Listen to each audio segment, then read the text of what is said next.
दिल्ली विश्वविद्यालय का वो चेहरा जो इस समय पूरे देश में धूम मचा रहा है, नौजवान प्रोफेसर लक्ष्मण यादव। कुछ लोग होते हैं जो अपनी काम से, अपनी शायरी से पूरे देश और दुनिया में पहचान बनाते हैं। ये नौजवान डॉक्टर लक्ष्मण यादव उनमें से एक हैं। डॉक्टर लक्ष्मण यादव जी कितना नेक ख्याल लेकर आया था। मुझे लगा कि आप लोग सुझाव देंगे कि यात्रा में इस तरह तैयारी होनी चाहिए, इस तरह लोग मिलने चाहिए, इस तरह यहाँ पे खाना होना चाहिए। यहाँ सबके सब जने एकदम नाराज हो रहे हैं। लक्ष्मण जी कितना बढ़िया कंसेप्ट, देखिए मेरा कितना बढ़िया था। अगर प्रधानमंत्री जी मान लें एक तरह से कन्याकुमारी तक राहुल जी जा रहे हैं, वो उधर से उल्टे वापस चलना शुरू कर दें। कम से कम देश के लोगों को दोनों नेताओं से, जो देश के दोनों बड़े नेताओं संवाद करने का मौका मिलेगा।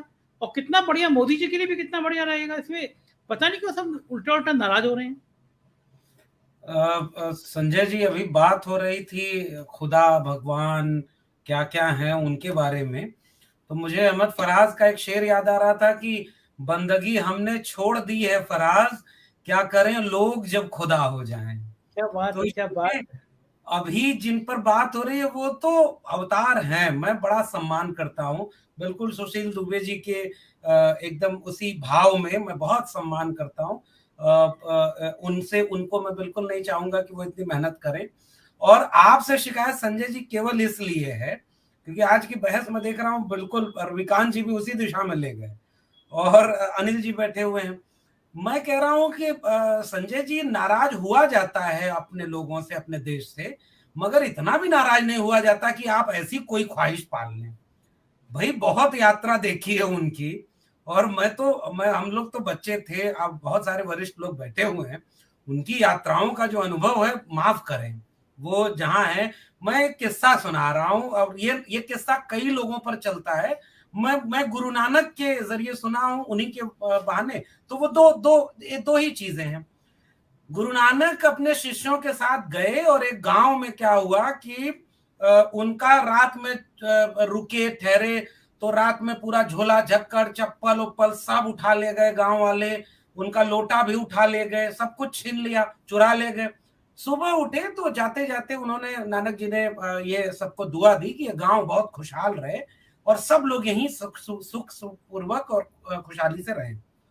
दूसरे गांव में पड़ा हुआ, रात में वहां रुके तो उन लोगों ने बहुत सेवा की, बहुत उनकी खैर मकदम की। और जब सुबह जाने लगे तो कहे गांव बिखर जाए, और सब लोग जानते हैं।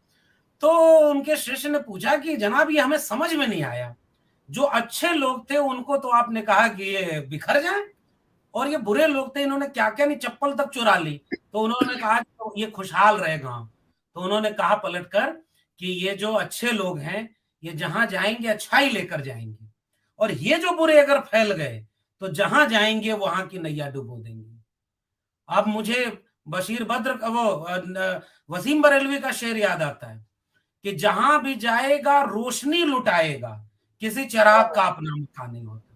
बहुत सारी यात्राएं होती हैं, और उत्तर प्रदेश में समाजवादी पार्टी के कुछ नेता हैं जो मेहनत कर रहे हैं। जो मैं तो चाहता हूं कि उसमें अखिलेश यादव क्यों नहीं जा रहे हैं, मैं तो चाहता हूं कि वो जाए। मतलब लोगों को मेहनत करनी चाहिए भाई, नेता का मतलब ही है सड़क, और वो भी लोहिया के वारिस। उनको तो पता होना चाहिए कि सड़कें खामोश हो जाए तो संसद क्या हो जाती है। हमारा हो जाती है। इसलिए वो लोग मेहनत कर रहे हैं। ये राहुल गांधी की यात्रा है, मैं तो खुश हूं भाई, ये यात्रा है। लेकिन उनसे आप यात्रा करने को मत कहें जिनकी यात्राएं लहूलुहान कदमों से रही हों। मुझे मुझे नहीं याद आता कि अयोध्या से सोमनाथ से अयोध्या की यात्रा, उसने इस देश को कौन से रंग दिखाए। और मुझे नहीं याद आ रहा है कि चाहे वो समाजवादी पार्टी के उन नौजवान साथियों की देश बचाओ देश बनाओ समाजवादी यात्रा हो, या पूरे भारत की कश्मीर कन्याकुमारी जोड़ने वाली ये भारत जोड़ो यात्रा हो। कम से कम इन दोनों यात्राओं में मुझे सुकून, मोहब्बत, और दक्षिण में कई यात्राएं हो रही हैं। बसपा के एक नेता हैं जो पहले आईपीएस अधिकारी थे, वो अपने तेलंगाना में यात्रा कर रहे हैं। बहुत सारी यात्राएं चली, मोहब्बत की यात्राएं, प्यार की यात्राएं, लोगों के जोड़ने की हैं। इसलिए संजय जी, मैं आपकी ख्वाहिश से मैं भी सहमत नहीं हूं। माफ करिए, इस देश को नई जरूरत है, वो लोग आबाद रहें, खुशहाल रहें, बहुत सुकून से राज करें। विष्णु के अवतार हो, शिव के अवतार हो, जिसके बनना हो बने, देवता हो, पूजे जाएं। अब्दुल हमीद अदम का एक शेर है, मैंने आपकी डिबेट के लिए निकाला है, कि जिनसे इंसान को पहुंचती है हमेशा तकलीफ, उनका दावा है कि वो असल खुदा वाले हैं। मैं ऐसे खुदा वालों से हाथ जोड़ता हूं कि इस देश को और नहीं चाहिए खुदा वाले, भगवान वाले। इंसानों को इंसान से जोड़ने के लिए मुझे कबीर, रैदास, पलटू दादू, भीखा, बुल्ले शाह, बाबा फरीद वाला एक भारत चाहिए, जिसमें मोहब्बत से लोग अगर जुड़ रहे हैं वो यात्रा करें, वो घूमें, देश में लोगों से मिलें, जिनके जाने से कोई डरेगा नहीं, वो कोई डरेगा नहीं, लोग जुड़ेंगे, भले उसके राजनीतिक समीकरण क्या होंगे वो बात की बात है। इसलिए संजय जी, उन्हें आराम करने दें, और चेहरे पर जो चमक है, और अभी सुशील जी को मैं और सुनना चाहूंगा, क्या खाते हैं, क्या पहनते हैं, किससे चलते हैं। और रविकांत जी ने तो याद भी दिला दिया, फकीर आदमी हूं, झोला लेके चल दूंगा। मैं एक जगह बोला संजय जी, मैं गया था, कुछ फकीरी पर बात हो रही थी, मैंने वहीं से एक दुआ की कि जो कोई खुदा हो, भगवान हो, कोई ईश्वर हो, तो यही वाली फकीरी इस देश के 130 करोड़ लोगों को नसीब कर दे। चलने को करोड़ों रुपए का जहाज हो, पहनने को सूट हो, बेचने को पूरा देश हो, और फिर भी फकीर हैं, झोले में कुछ नहीं है, अवतार हैं। नहीं चाहिए, उन्हें आराम करने दे, उनका जीवन लंबा हो, खुशहाल हो, बस वो और थोड़ा आराम करें, हम ये चाहते हैं। शुक्रिया। लक्ष्मण जी, आखिरी लाइन आपकी। आज आप सुशील जी सही कह रहे हैं, इतने मुस्कुराते हुए लक्ष्मण जी बहुत कम दिखे हैं। अब सुशील जी से मैं चाहूंगा कि संजय जी ऐसा ही कोई विषय महीने में एक आध बार जरूर रखें, और उस परिचर्चा में सुशील जी जरूर शामिल रहें। और कभी कभी मतलब मनुष्य होने के नाते थोड़ा हंस भी लेना चाहिए। जैसे रोना बहुत स्वाभाविक और सहज प्रक्रिया है, मनुष्य होने की के लक्षण है, वैसे ही हंसना भी। कुछ लोग चाहते हैं कि इस देश में कोई मुस्कुराए ना, हंसे ना। प्याज महंगी हो तो प्याज खाना छोड़ दे, लहसुन खाना छोड़ दे, और पेट्रोल महंगा हो तो साइकिल पर चलना शुरू कर दे। अब सुशील जी, 2-3 चीजें इसी में जोड़ लीजिए। अभी जैसे ये हुआ ना टी शर्ट वाली जो बात आप कह रहे थे, कुछ लोगों ने ये अभी शायद उत्तर प्रदेश में ही ये हुआ, कहाँ, शायद उत्तर प्रदेश के डिप्टी सीएम हैं जो दूसरे वाले, वो उन्होंने ये बात कही है कि हम लोग जांच वांच कराएंगे कि हाँ, तो कुछ कह रहे सुशील जी, इनकी बात महत्वपूर्ण होगी, सुन लीजिए पहले।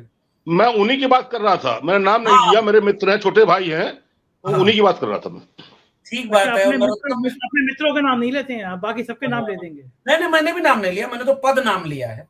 और पद नाम उनका, जैसे मध्य प्रदेश के गृह मंत्री हैं, तो वो भी बहुत बहुत सक्रिय और बहुत अच्छे लोग हैं। कहाँ रंग का अपमान हो रहा है, कहाँ, ये बहुत मेहनत से ये लोग पूरे देश को संभाले हुए हैं, बहुत अच्छा। सारे जो चाहे मध्य प्रदेश के गृह मंत्री हो, चाहे ये डिप्टी सीएम, वही सारे ज्ञान देते ब्राह्मण ही हैं। अब मैं वो जातिवाद नहीं करूंगा, मैं वो तो आप कह सकते हैं, लेकिन देखिए मतलब एक देश में माहौल ऐसा बना हुआ है, और शेर, बाघ, चीता सब कुछ है, और टी शर्ट पे चर्चा है, इंसानों पर कम हो रही है। हल्द्वानी में किसी तरह मिल गया, एक राहत मिल गई। ये ऐसी बुरी खबरें भी बीच में आती हैं कि लोगों को राहत भी मिल जा रही है। बहुत कोशिश कर रहे हैं लोग बर्बाद गुलिस्तान करने को। अब उल्लू नहीं कहूंगा, मैं छोड़ देता हूँ ये कविता, कि इस पे कौन यूएपीए लग जाए, कौन जेल में चला जाए, प्रतीकों पर भी बात नहीं होगी। लेकिन मेरा मानना यही है, मैं अभी भी कह रहा हूँ, आपको विलंबित शुभकामनाएं आपके जन्म दिवस की, कि आप संजय जी बहुत ऐसे ही मुस्कुराते रहें, ऐसे ही डिबेट कराते रहें, और देश में भी जो लोग हैं सबको मुस्कुराने का मौका मिले, मोहब्बत प्यार से रहें। और हम लोग तो जिस वैचारिक लड़ाई के लड़ने वाले लोग हैं, वो कबीर का एक बड़ा प्यारा दोहा है, मेरे बहुत प्रिय कवि कबीर है, और कबीर का एक दोहा है बहुत प्यारा, कि कबीरा, इस संसार में हम आए, जग हंसे हम, जब आए इस संसार में जग हंसे हम रोए, और ऐसी करनी कर चलो कि हम हंसे जग रोए। तो मैं चाहता हूं कि मेरी वजह से कोई ना हंसे, मैं कोई रोए। हाँ, मतलब ऐसा एक मोहब्बत प्यार का दुनिया बने। बहुत शुक्रिया।